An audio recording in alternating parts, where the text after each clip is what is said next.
बड़े गौर से सुन रहा था जमाना, बड़े गौर से सुन रहा था जमाना, और तुम ही सो गए दास्तान कहते कहते, और तुम ही सो गए दास्तान कहते कहते। हाय मेरे युवा साथियों, वेलकम टू कन्हैया सिंह का job oriented English teaching centre Grammarpur गांव।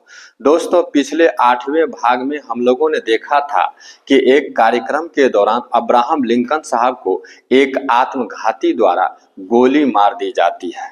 अब 9वें भाग में आगे। दोस्तों, गोली लगने के बाद लिंकन साहब की आंखें बंद हो रही थीं। गोली उनके सिर में लगी थी। उनका सिर छाती की ओर झुक गया था। डॉक्टर ने देखा कि अभी लिंकन साहब में जीवन शेष है।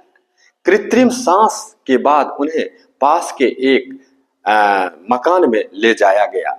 वह मकान पीटरसन नाम के एक व्यापारी का था। लिंकन साहब को जमीन पर गद्दा डालकर लिटाया गया, इसलिए कि उनकी लंबाई का कोई पलंग वहां मौजूद नहीं था। कम्बलों से ढकने पर भी लिंकन साहब की टांगे ठंडी पड़ गई थी। लिंकन साहब करीब 9 घंटे तक ऐसी अवस्था में रहे, लेकिन उनको होश ही नहीं आया। पीटरसन के घर के बाहर समूचा शहर उमड़ कर आ गया था।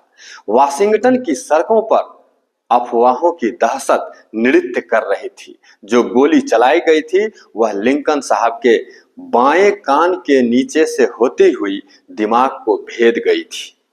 गोली ने उनकी दाहिनी आंख को भी क्षति पहुंचाई थी।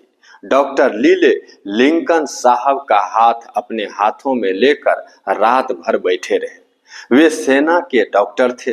सुबह 7:22 पर डॉक्टर ने लिंकन साहब की नाड़ियों के बंद हो जाने पर बाजू मोड़ दिया।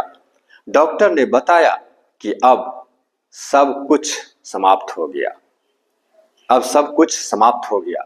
लिंकन साहब का खुला मुंह बंद कर दिया गया और इस तरह अमेरिकी इतिहास का नायक अपने शरीर से जुदा होकर अमर हो गया। लिंकन साहब की आत्मा अपनी अनंत यात्रा पर निकल चुकी थी। दोस्तों, आज यहीं तक। Thanks and take care please.